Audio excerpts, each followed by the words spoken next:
Les voy a invitar a que vayamos al último libro del Antiguo Testamento. ¿Cuál es el último libro del Antiguo Testamento? Malaquías, muy bien. Por si acaso.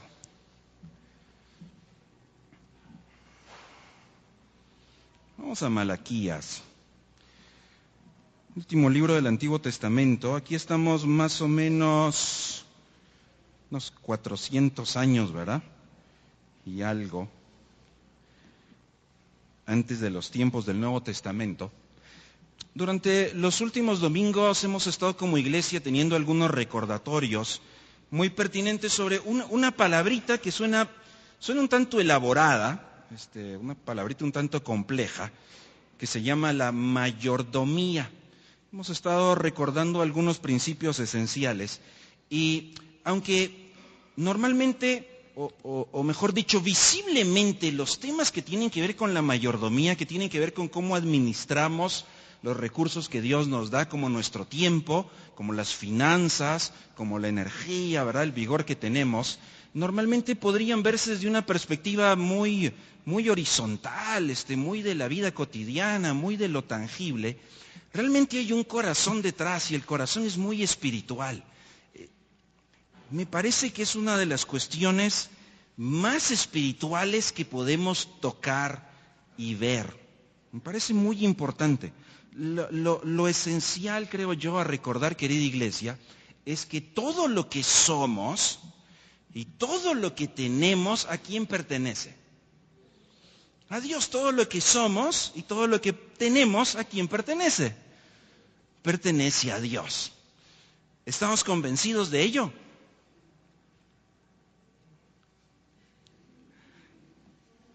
Pues yo creo que sabemos la respuesta correcta, porque creo que todos respondemos que sí, le pertenecen a Dios. Por supuesto que lo sabemos.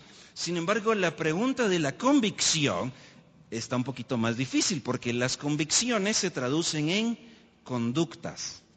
Nuestras convicciones determinan nuestras conductas. Entonces yo puedo saber en realidad la información correcta y la respuesta correcta. ¿Todo lo que yo tengo pertenece a Dios? Sí. La pregunta es cómo se traduce eso a nuestra conducta. Porque fíjense que nuevamente los temas, por ejemplo, si hablamos acerca de lo financiero, no sé, piense un momento cuánto tiene en la billetera, cuánto tiene en la cartera, cuánto tiene en la cuenta, o cuánto quisiera tener en la billetera o en la cuenta. Normalmente uno piensa y uno dice, esto es, ¿de quién es? Esto es mío, ¿verdad? Esto, de hecho uno dice, esto yo me lo gané, ¿verdad? Y esto es mío, y uno tiene sus planes de qué va a hacer con eso. Así funcionamos, esa es la naturaleza humana. Sin embargo, cuando partimos de un postulado tan importante como todo lo que soy y todo lo que tengo le pertenece a Dios, tendríamos que cambiar el vocabulario. Tendríamos que ser muy francos y muy sinceros y decir, lo que tengo aquí, ¿de quién es? De Dios. Y entonces, ¿cómo hay que usarlo? Entonces, ¿qué querrá Dios que haga yo con esto? Ahí empieza a cambiar realmente nuestra forma de funcionar, nuestra forma de operar. Por eso creo yo, querida iglesia, hay algunos recordatorios que son muy buenos porque tal vez hay información que tengo, sé la respuesta correcta, pero ¿cómo lo estoy viviendo? ¿Cómo lo estoy practicando? Lo que tenemos no es nuestro, no es nuestro. Todo le pertenece al Señor. Así que no son cosas mías, son de Él. No es nuestro. Nosotros realmente somos administradores. Somos mayordomos de algo que no nos pertenece, que es suyo. Y como buenos administradores, vean aquí, me parece fascinante esta conexión. Como administradores que somos de algo que es suyo, la manera en la que me conduzco representa un acto de adoración y de rendición a Dios. ¿Sí? La manera en la que utilizo esas cosas que no son mías reflejan mi adoración y rendición a Dios. ¿Por qué? Porque reflejo que Él es el Señor y Él es el dueño. La buena administración nunca es un tema de manejo del tiempo y nunca es un tema financiero. Siempre es un tema del corazón, es un tema espiritual. Un autor decía lo siguiente, Warren Wiersbe dijo, cuando el amor de un creyente hacia Cristo se enfría, por lo general lo demuestra en el área de la mayordomía. Eso quiere decir que mi manejo de los recursos que Dios da es un indicador, es un termómetro. Pero noten que el orden correcto es que empiece en el corazón y se note en la conducta. Lo que el Señor mira primero es nuestro corazón, no la conducta. ¿Recuerdan ustedes la escena en el Nuevo Testamento a Jesús en el templo? ¿Recuerdan ustedes la escena cuando mucha gente traía ofrendas? ¿Quiénes traían mucho? Habían muchos de ellos que les gustaba presumir, ¿verdad? Todo lo que llevaban, ¿sí? Y habían muchos líderes religiosos que traían grandes tesoros. ¿Y cuánto tenían ellos? Mucho. Y venían a presumir de que daban mucho. Uno podría pensar, si uno solamente mira la conducta, uno podría decir qué adoradores, ¿verdad? Qué mayordomos, qué buenos administradores. Pero el Señor conocía de manera más profunda el corazón. Y no le impresionó aquello, para nada. Hasta que llegó aquella mujer que tenía 2 fichitas y era todo lo que tenía y lo entregó. Sí, su conducta tal vez no era muy impresionante, ¿verdad? 2 fichas. ¿Qué hacemos con 2 fichas? ¿Para qué darle 2 fichas al Señor? Si el Señor tiene más, no necesita. ¿Para qué dar 2 fichas? Y miren, no hace ni ruido con todo lo demás. Probablemente la mujer pudo haber tenido muchos razonamientos y muchas razones por las cuales no dar sus 2 fichas. Es más, pudo haber dicho, pues yo soy pobre. El Señor no quiere que me quede sin esto. Pero el Señor Jesucristo nos dio una gran lección porque vio el corazón de la mujer y dijo que ella lo había dado, mucho más, lo había dado todo. Así que hay una conexión muy particular a lo largo de todo el texto bíblico entre el corazón, la adoración, la rendición, la actitud y lo que se puede evidenciar en nuestras acciones y cuán buenos administradores somos. En Malaquías hay un pasaje que vamos a leer esta mañana. Vamos al capítulo 3. Y si pudiésemos nombrar el tema de Malaquías en una sola frase, me gustó mucho la forma en la que un autor lo dijo. Se hizo una pregunta, y es una pregunta de parte de Dios al pueblo. Y creo que resume muy bien el libro de Malaquías. Lo que este autor escribía era lo siguiente, una pregunta de parte de Dios: ¿a quién honran ustedes? Una pregunta de Dios para el pueblo que resume muy bien todo el libro. ¿A quién honran ustedes? El pueblo había tenido un jalón de orejas muy duro. Recuerdan que fueron cautivos durante 70 años. Pero exactamente a los 70 años Dios cumplió su promesa y les permitió volver. No todos quisieron volver al principio, pero guiados por Zorobabel, guiados por Josué, volvieron más o menos unos 50,000. Encontramos la narración luego en Ageo, cuando dejaron olvidado el templo. Y unos 100 años después estamos aquí en la época de Malaquías. El pueblo había tenido un jalón de orejas porque se había entregado a adorar a dioses falsos, a ídolos de otras naciones. Y parece ser que les había quedado claro, o al menos más claro, que no debían ir tras otros pueblos y adorar a otros dioses. Pues como que ya no hacían tanto eso. Después del jalón de orejas habían tenido una mejor idea. Pero no les había quedado del todo claro que su adoración no solo era esa idolatría externa, sino había asuntos del corazón que tenían que atender. Es decir, honrar a Dios no era solo no hacer aquellas cosas paganas, tenía que comenzar desde una rendición del corazón. ¿A quién honran ustedes? Sería la pregunta de Dios para el pueblo. Y en cada uno de los capítulos lo que encontramos son indicadores, son termómetros, son evidencias de que había un problema en el corazón. Dios viene a hablar con ellos cuestiones muy visibles, muy tangibles, muy frente a ellos, para decirles, hey, hay que examinar el corazón. Sin embargo, al pueblo le costaba todavía así ver lo que Dios decía. Vamos a comenzar en el verso 6. Quisiera leer algunos pasajes y hacer algunas anotaciones. Y querida iglesia, la intención es animarnos a vivir nuestra vida espiritual honrando a Dios desde el corazón y que se note en todas las demás áreas de la vida. Que ese corazón de adoración pueda permear todas las áreas de nuestra vida, que sea evidente, que sea notorio, pero sobre todo delante de Él. Esta mañana tengo la Nueva Traducción Viviente, es una paráfrasis. Sé que tenemos varias versiones, así que por eso lo menciono. Malaquías capítulo 3, versículo 6. Yo soy el Señor y no cambio. Por eso ustedes, descendientes de Jacob, aún no han sido destruidos. ¡Qué buena noticia!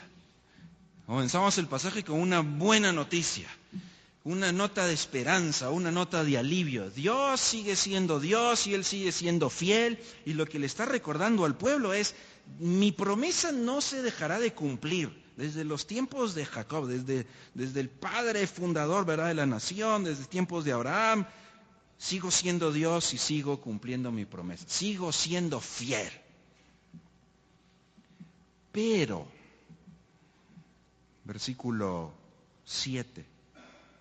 Desde los días de sus antepasados, ustedes han despreciado mis decretos y los han desobedecido. El mensaje de Malaquías es muy fuerte. La verdad es que es muy duro.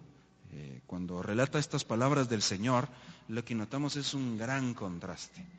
El Dios fiel que cumple su palabra y nosotros muy poco fieles, muy infieles, que no cumplimos la nuestra. ¿Cómo es posible que haya una relación entre Dios y el pueblo si Él es fiel y nosotros somos infieles? Pues es la gracia suya. Es la misericordia de Dios, es el amor compasivo de Dios. No merecemos nosotros todo lo que Él nos da. Es por su pura gracia. Es la gracia de Dios. Cuán paciente y amoroso y cariñoso es Dios. E incluso cuando leo estos capítulos, que nuevamente el mensaje en Malaquías es muy duro, sigo viendo ese amor tierno y compasivo de Dios. La verdad es que Dios tendría toda la razón y todo el derecho de fulminarnos. Y eso es lo que le está recordando al pueblo aquí. Hay mucha evidencia que desde sus antepasados el pueblo ha sido desobediente. Sin embargo, el versículo 7 termina diciendo esto. Ahora, vuelvan a mí y yo volveré a ustedes, dice el Señor de los ejércitos celestiales. Nuevamente, en medio de nuestra infidelidad, en medio de nuestra desobediencia, siempre seguimos conociendo a Dios. Y Dios se muestra nuevamente cariñoso con el pueblo, y Dios le sigue dando una nueva oportunidad al pueblo, y Dios siempre está dispuesto a recibirnos cuando nos arrepentimos. Querida iglesia, por cierto, en todas las áreas de la vida, siempre hay una nota de esperanza delante de Dios. Es por lo que Él es y no nosotros. No importa cuán lejos estemos, no importa cuánto hayamos vagado, no importa desde dónde venimos, lo que importa es quién es Él. Él siempre está dispuesto a recibirnos. Ahora imaginen el pueblo escuchando estas palabras, escuchando la fidelidad de Dios, escuchando la desobediencia suya y escuchando la invitación a arrepentirse. Vean la reacción del pueblo en el mismo versículo. Pero ustedes preguntan, ¿cómo podemos volver cuando nunca nos fuimos? ¿Cómo dicen otras versiones de la Biblia? ¿Qué versiones tienen ustedes? ¿Qué es la respuesta del pueblo? ¿En qué hemos Dios nos está pidiendo que nos arrepintamos? El arrepentimiento es un cambio radical, requiere mucho esfuerzo, es primero un sentimiento de dolor, pero un cambio. Y el pueblo dice, ¿y en qué hay que cambiar? arrepentirnos. Pero, ¿en qué? El pueblo estaba tan duro que piensa que está todo bien delante de Dios. El pueblo estaba justificándose a sí mismo. O sea, el pueblo dice, como que el Señor tiene algún problema con nosotros, ¿verdad? Pero, ¿y qué pasó? O sea, ¿qué hicimos? Si nosotros hacemos todo bien, somos personas buenas, no tenemos ningún problema. Y entonces, nuevamente la respuesta de Dios. En todo este libro hay esos diálogos entre Dios y el pueblo. Dios va a señalar algo muy tangible, muy visible, muy externo de la conducta, pero que refleja el problema en el corazón. Y la pregunta es muy dura. Esta paráfrasis dice, ¿debería el pueblo estafar a Dios? Nuestras versiones utilizan la palabra robar. Esta es una palabra que se utiliza aquí en el idioma hebreo, que tiene una connotación de cometer un fraude, es decir, robar algo, estafar. ¿Robará el pueblo a Dios? ¿Puede el pueblo estafar a Dios? Parece una pregunta retórica, ¿verdad? La respuesta debería ser no, pues no es posible. Y Dios responde, sin embargo, ustedes me han estafado, ustedes me han robado. Es una acusación muy dura, muy seria. Es muy aguda. Un pueblo engañando y robando, defraudando, estafando a Dios. Corrupción. O sea, Dios presenta su fidelidad, Dios presenta la desobediencia del pueblo, Dios les da la oportunidad de arrepentirse y el pueblo dice, ¿y arrepentirnos de qué? Entonces les voy a decir, me están robando, están estafando, están defraudando y el pueblo entonces responde, versículo 8, y ustedes responden, ¿qué quieres decir? ¿Cuándo te hemos estafado? El pueblo responde, ¿robarte? ¿En qué te hemos robado? No sé si notan el cariño paciente de Dios con su pueblo en este diálogo. Algunos de nosotros tal vez no tendríamos esa misma paciencia, ¿verdad? Sacaríamos el garrote.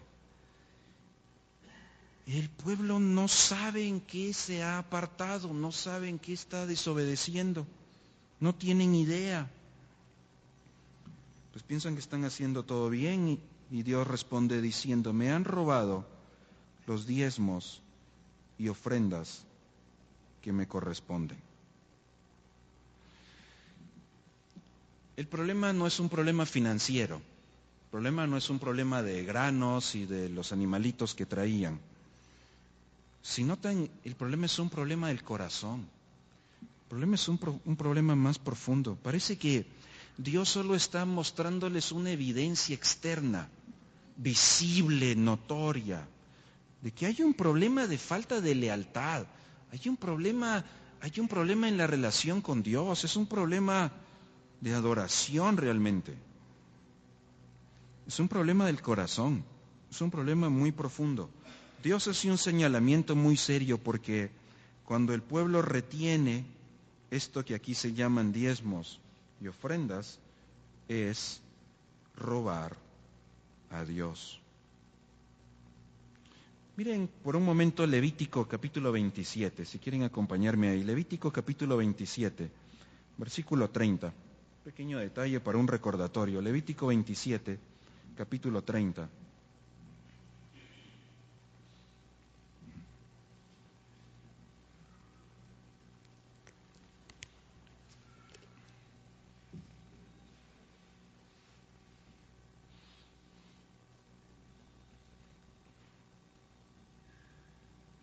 ¿A quién honran ustedes? Es el mensaje del libro. Levítico capítulo 27, verso 30. Recordatorio nada más. Hay muchos pasajes en el Antiguo Testamento que hablan acerca de los temas de diezmos y ofrendas. De hecho, habían varios diezmos en el Antiguo Testamento. Se calcula que realmente podía sumar hasta el 33% todos los diezmos que habían.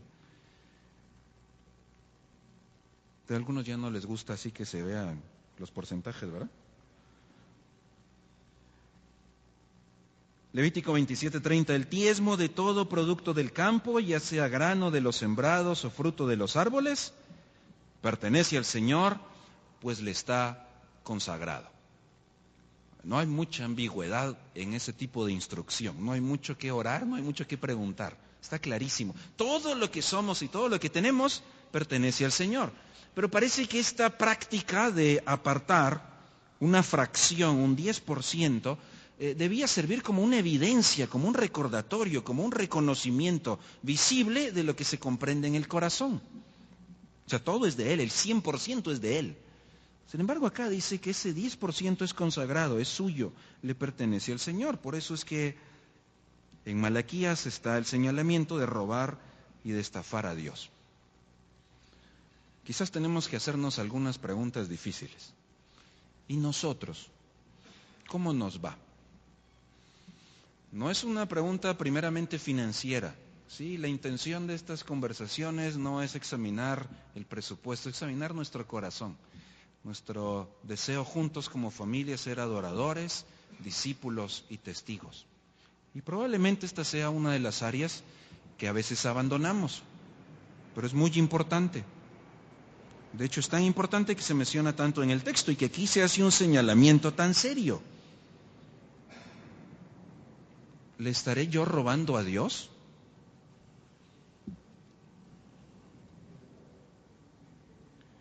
Fíjense que en el Nuevo Testamento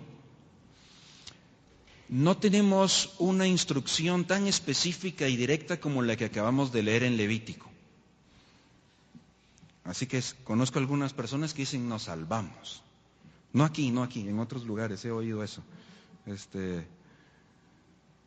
Sí, conozco algunas iglesias donde realmente ignoran todo el Antiguo Testamento y solo lo que diga el Nuevo. Me parece una lectura equivocada del texto bíblico. Pero en efecto, en el Nuevo Testamento no hay ningún tipo de instrucción específica o directa como la que acabamos de leer en Levítico. No lo hay. Sin embargo, encontramos instrucciones en cuanto a dar con generosidad y encontramos instrucciones en cuanto a dar para los pobres, encontramos instrucciones en cuanto a dar para la obra de Dios, encontramos instrucciones de dar proporcionalmente según cada uno haya prosperado, encontramos afirmaciones como cuando el apóstol Pablo le recuerda a los corintios que Dios ama al dador, no al dador frustrado, ¿verdad? Al dador, ay Dios, ni modo, ¿verdad? Toca. No, porque eso no es el deseo de Dios. Sí, cuando damos por pura obligación, cuando damos porque, ni modo, ¿verdad? Para que no digan, honestamente, hermanos, creo que es mejor no darlo. No hace mucho sentido. No tiene ningún propósito, no es un acto de adoración. En el mismo libro de Malaquías encontramos cómo se entregaban ofrendas defectuosas, ¿verdad? Cómo se traían los animalitos defectuosos para las ofrendas y Dios no recibía eso. Así que no encontramos una instrucción directa, encontramos realmente una gama un poquito más amplia de instrucciones y otro día las vamos a repasar. Pero alguien dijo, queridos hermanos, si en el Antiguo Testamento bajo la ley, pues existía el dar diezmos, cuanto más nosotros que hemos recibido mucho más y conocemos mucho más, deberíamos de dar mucho más. Porque es un acto del corazón, es un acto de adoración. El Nuevo Testamento, la verdad es que lo pone más difícil. En el Nuevo Testamento Dios no pidió que le entregáramos en adoración solo el 10%. Romanos capítulo 12, versículo 1 dice que tenemos que entregar como un acto de adoración, ¿qué cosa? Como un sacrificio vivo tenemos que entregar nuestros cuerpos completos, una entrega total nuestra. Es un acto de adoración, es un acto del corazón, no es un tema financiero. Es un tema espiritual. Uno podría pensar, ¿verdad?, que realmente este es un acto de fe, es un acto de obediencia. Y mis queridos hermanos, esto es un acto, el dar es un acto de confianza en Dios, y muy particularmente en tiempos de escasez, en tiempos de crisis. Fíjense que es cuando uno es más tentado a no dar. Cuando financieramente hay escasez, es cuando uno es más tentado a no dar. A mí me parece que hace mucho sentido. Me parece que hace mucho sentido que si apenas tengo 4 monedas en mi bolsa y doy 2, me quedo con menos. Pues hace mucho sentido. Ya tenía poquito y ahora me quedo con menos. Hace mucho sentido, financieramente hablando. Pero desde el corazón no. Dios es un Dios dador. Esa es la razón por la que nosotros damos, porque de tal manera amó Dios al mundo que ha dado todo por nosotros. ¿Cómo no podría yo darle 2 monedas a Dios? ¿Será que Dios me está pidiendo mucho? Son preguntas que tengo que hacer, sobre todo cuando financieramente mis ojos ven algo difícil. Necesito recordarle a mi corazón que Dios es el dueño de todo lo que soy y lo que tengo, y que una evidencia de mi adoración y de mi administración es dar. Noten que damos a Dios, por ende noten que robamos a Dios cuando no damos. Este es un tema espiritual, es un tema del corazón. Versículo 8, me han robado los diezmos y las ofrendas que me corresponden. Versículo 9, ustedes están bajo maldición. Y nuevamente noten qué duras las palabras. ¿Quién quiere maldición? Nadie. Vino una maldición para el pueblo porque toda la nación me ha estado estafando. Evidentemente nuestra administración, nuestra mala administración, no es algo que honra a Dios. Y evidentemente el pueblo podría responder, pues con más razón menos podemos dar porque estamos con escasez. Si no hay sequía, hay hambruna, ¿cómo vamos a dar? Es un tema del corazón. En primer lugar son los ojos espirituales. Versículo 10, nuevamente la gracia de Dios. Traigan todo el diezmo, sería una buena traducción, o todos los diezmos, como dicen nuestras versiones, al depósito. El alfolí, pues era un almacén, un depósito, granero. Traigan todo el diezmo para que haya suficiente comida en mi casa. Si lo hacen, dice el Señor de los ejércitos celestiales, abriré las ventanas de los cielos, derramaré una bendición tan grande que no tendrán suficiente espacio para guardarla. Inténtenlo, pónganme a prueba. Esta es una de las pocas alusiones que tenemos en el texto bíblico donde Dios dice, ok, póngame a prueba. A ver si yo cumplo como digo que cumplo. A ver, intentémoslo. Es uno de los pocos lugares donde encontramos eso. La desobediencia del pueblo acarreó una maldición. Mientras el pueblo estaba robando a Dios, el pueblo era robado por las plagas. Y entonces se necesitaba un paso valiente. Ellos no se habían dado cuenta que su maldad acarreaba otra maldad. Mis queridos hermanos, dar siempre trae bendición cuando es un acto de adoración. Dar siempre trae bendición. No perdamos nuestra generosidad si hubiese escasez. No la perdamos porque es un acto del corazón, es un acto de adoración. ¿Cómo no va a bendecir Dios la generosidad? ¿Cómo no va a bendecir Dios la obediencia? Dios dice, probemos. Ahora, qué interesante porque me parece que el corazón de Dios no es hacer una transacción, ¿sí? No es negociar con Dios. Eso no es un acto de adoración. Pero parece que Dios incluso se atreve a decir, si obedeces, va a ser tan evidente que Dios está honrado y agradado, que van a recibir una bendición tan grande que no tendrán suficiente espacio para guardarla. Si la ventana de los cielos habrá tanto como cuando llovió en el diluvio, así de agua, así habrá de bendición. Y yo imagino que el pueblo respondió, no es cierto, será. Nuevamente, por la dureza del corazón, puede ser que el pueblo lo vio como una transacción. Y no es así, bueno, sí, entonces yo doy esto, Dios me va a dar aquello y con eso pago esto y con eso hago. No es esa la actitud. La actitud nuevamente es del corazón, ¿confías en lo que Dios dice?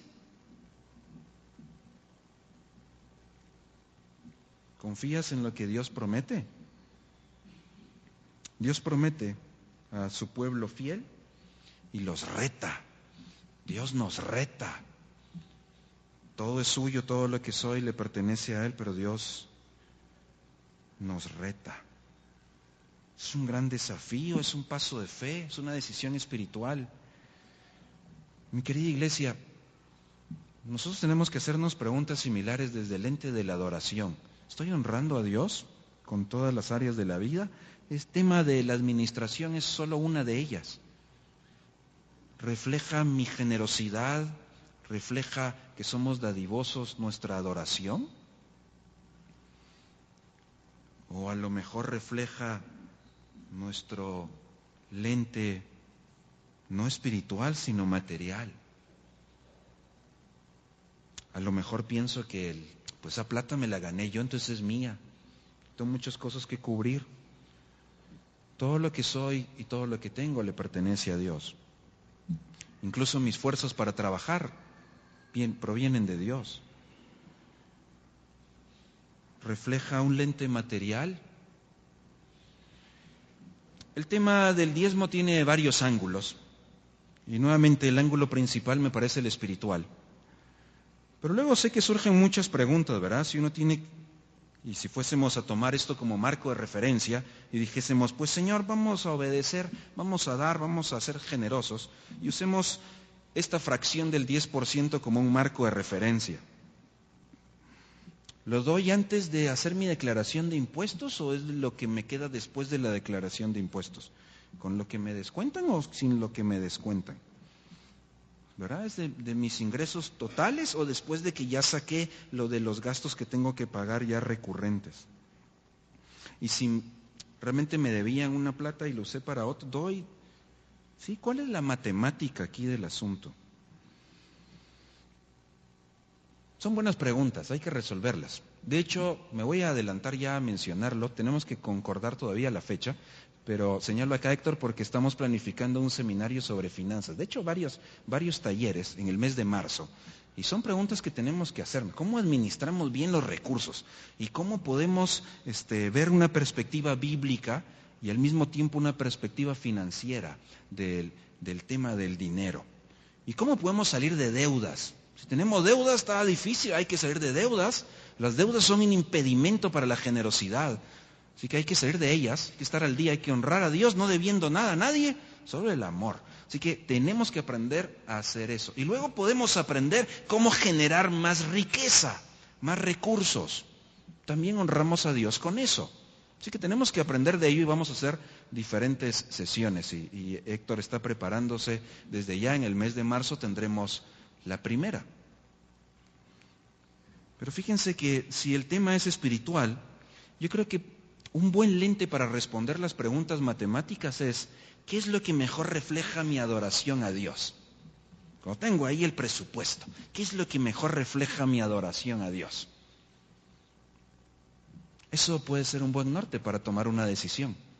¿Será que refleja mi adoración a Dios descontar todos los gastos y las facturas y de lo que quedó darle a Él algo, una fracción? ¿Demuestra que Él es dueño de todo, de lo que soy y lo que tengo? ¿O debería de contemplar esa fracción antes de encargarme de las cosas que tengo que atender? ¿Qué es lo que refleja mi adoración? ¿Qué es lo que refleja mi corazón? Lo que el pueblo entregaba, lo que el pueblo daba, pues el pasaje nos dice que era algo para que haya alimento en la casa en el templo. Deuteronomio capítulo 14 nos recuerda que no solo los levitas recibían la bendición. Recuerdan que los levitas fueron parte de aquella tribu que no tenía tierra para trabajar, así que no tenía ingresos financieros, económicos. Pero Dios destinó un modelo de que todos los que tenían esa tierra para trabajar trajeran al templo y los levitas tuvieran sustento. Pero la bendición se extendía mucho más todavía. Deuteronomio capítulo 14. Cada 3 años, que hay otro diezmo, cada 3 años reunirás los diezmos de todos tus productos de ese año y los almacenarás en tus ciudades. Así los levitas, eso ya lo sabíamos, que no tienen patrimonio, pero los extranjeros, los huérfanos y las viudas que viven en tus ciudades podrán comer y quedar satisfechos. La generosidad y la obediencia, la fidelidad del pueblo iba a traer una bendición a muchos otros también. Entonces, Deuteronomio 14:29, el Señor tu Dios bendecirá todo el trabajo de tus manos. Un mensaje muy parecido al que encontramos aquí en Malaquías, cuando obedecemos en adoración, administrando lo que es de Dios y lo evidenciamos con generosidad y dadivosidad. Dios bendice y Dios nos reta a que confiemos y lo notemos. Una de nuestras oraciones con el cuerpo de ancianos, con el liderazgo de la iglesia, es que Dios bendiga a cada persona y prospere a cada familia de la familia El Mensaje de Vida. Una de los detalles muy importantes que nuestro tesorero y cuando los líderes en alguna ocasión nos toca recoger o contar la ofrenda, es que antes de contar los números, tomamos un tiempo para orar. Y siempre oramos pidiendo, Dios bendice al dador alegre, Señor, y danos más plata, prospera a cada uno, dales en abundancia, un montón. Y esa es nuestra oración para la iglesia. Y es mi oración muy particular. Me han escuchado otras veces hablar del Salmo 67, que Dios nos bendiga y nos prospere. Y esa es mi oración. Mi oración es que cada uno de ustedes sea prosperado financieramente, tenga un montón de plata, con un propósito.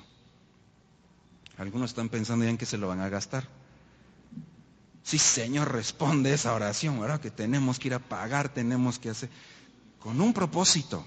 Es que hay uno muy específico desde el ente bíblico. Hay una razón muy bíblica por la que les puedo decir con toda confianza y fe y seguridad que mi oración es que Dios prospere a cada uno, todos los que estamos aquí.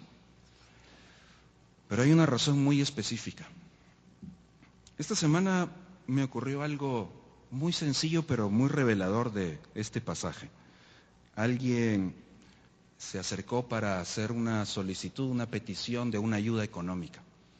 Y pues gracias a Dios por eso. Me parece que es una bendición que en la familia espiritual nos podamos ayudar unos a otros.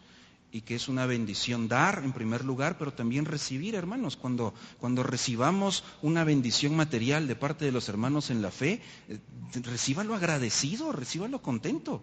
Es una bendición. Alguien más está haciendo algo delante de Dios, te lo está dando con el corazón correcto.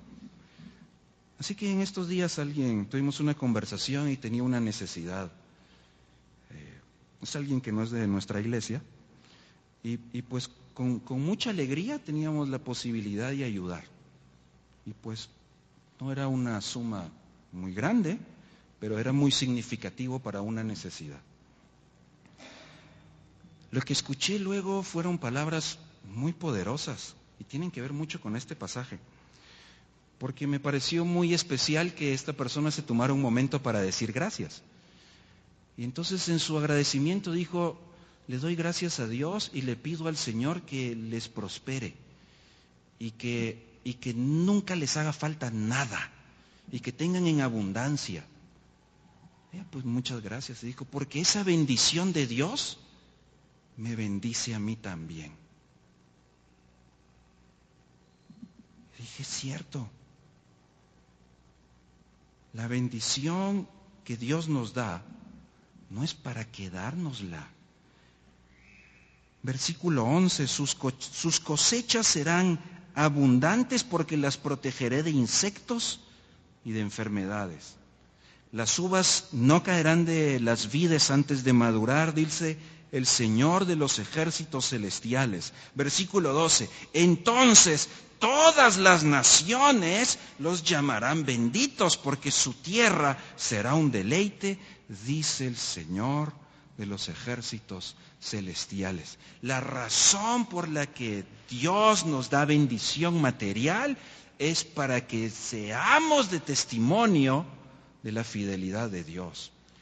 Cuando Dios habla aquí de las naciones, es la misma promesa que le hizo a Abraham en Génesis capítulo 12, que este pueblo iba a ser de bendición para todas las naciones. Ahora, ¿cómo iba a dar testimonio este pueblo si lo que tenían que llegar a contar es, miren, estamos pasando sequía porque somos desobedientes y entonces por eso nos cayó una maldición? ¿Qué es el mensaje de luz que el pueblo iba a dar? Si el pueblo obedecía, vendría bendición y vendría prosperidad. Pero el propósito no era material, el propósito es misional.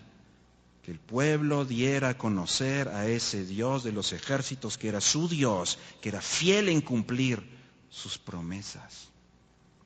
No era para que fueran a chilerear cuánto tenían, sino era para que fueran a darle envidia. Miren, a nosotros Dios nos da y ustedes no porque no lo siguen. No, ese es el propósito. El propósito es que otros conocieran a Dios. Es lo que dice el Salmo 67, que Dios nos bendiga y nos prospere para que sea conocido en la tierra su camino.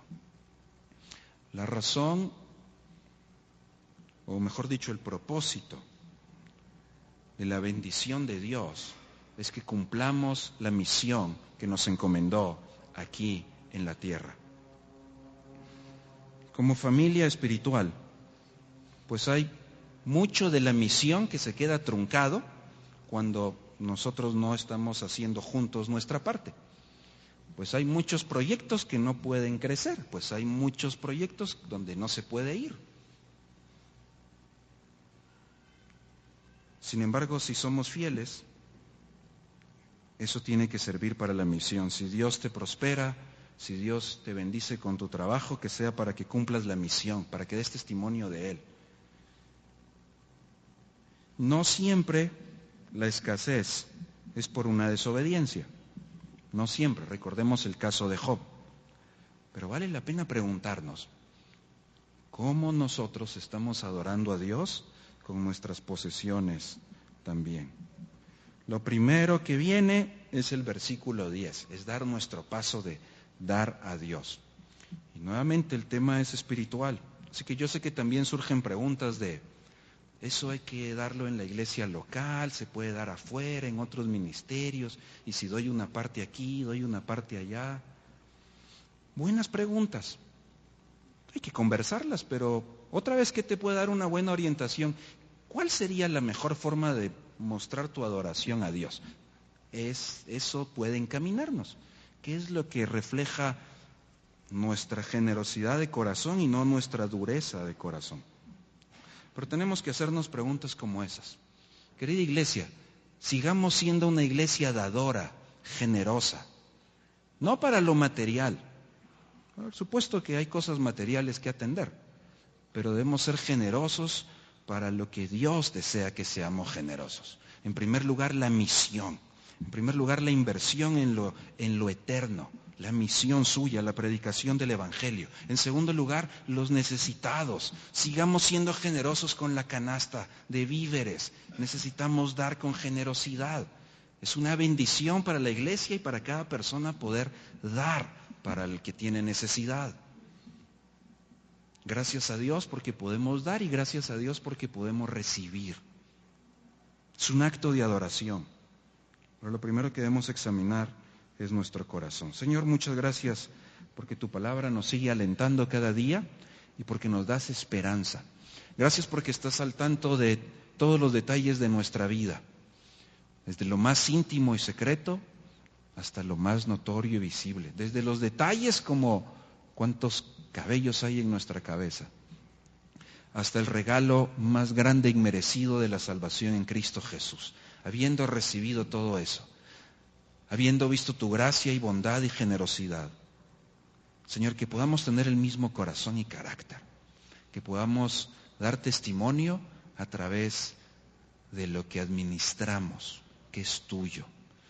Señor, que podamos dar testimonio de que tú cumples tu palabra, no solo en lo material, no solo en lo visible, sino en también aquello que no se ve.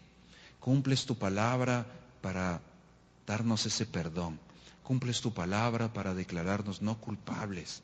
Cumples tu palabra para apartarnos para ti. Cumples tu palabra de que ciertamente volverás. Gracias porque eres un Dios que cumple su palabra. Señor, que nuestra generosidad para tu obra, para el necesitado, que nuestra administración en adoración pueda ser usada por ti para dar un testimonio poderoso, Señor, a otros. Que podamos invertir en lo eterno, en lo espiritual. Señor, que ante la seducción de lo material seamos sabios. Gracias porque eres el Dios proveedor. Señor, ayúdanos a no pecar con afán o ansiedad por lo material. Que no confiemos en nuestro propio esfuerzo. Que no confiemos en nuestra capacidad. Que nuestra seguridad no esté en nuestro empleo, nuestro cheque, nuestras cuentas. Nuestra seguridad está en ti. Nuestra confianza está en ti. Que nuestro corazón y nuestro presupuesto también refleje que confiamos en ti. Señor, oramos para que podamos adorarte y obedecerte de formas notorias y específicas, privadas en primer lugar. Señor, oramos para que tú estés agradado y recibas, Señor, con agrado nuestras ofrendas, desde el corazón, y que veas nuestras dádivas financieras con agrado también. Son para ti, Señor. Reconocemos que es tuyo. No queremos robar. Es tuyo. No lo usaremos para otra cosa. Lo usaremos para lo que tú quieres. Todo lo que tenemos. Pero comenzaremos con esa fracción. Un sacrificio que sea agradable a ti. Señor, gracias porque has sido fiel. Gracias porque has cumplido en proveer para cada persona, cada familia, cada ministerio, cada proyecto. Señor, has cumplido a pesar de nosotros mismos. Padre, nuestra oración esta mañana como familia, el mensaje de vida es que podamos tener prosperidad y abundancia. Espiritual en primer lugar y material en segundo lugar. Pero con un propósito. Cumplir la misión de anunciar ese mensaje de vida. Señor, que administremos bien lo poco para que seamos capaces de administrar bien lo mucho.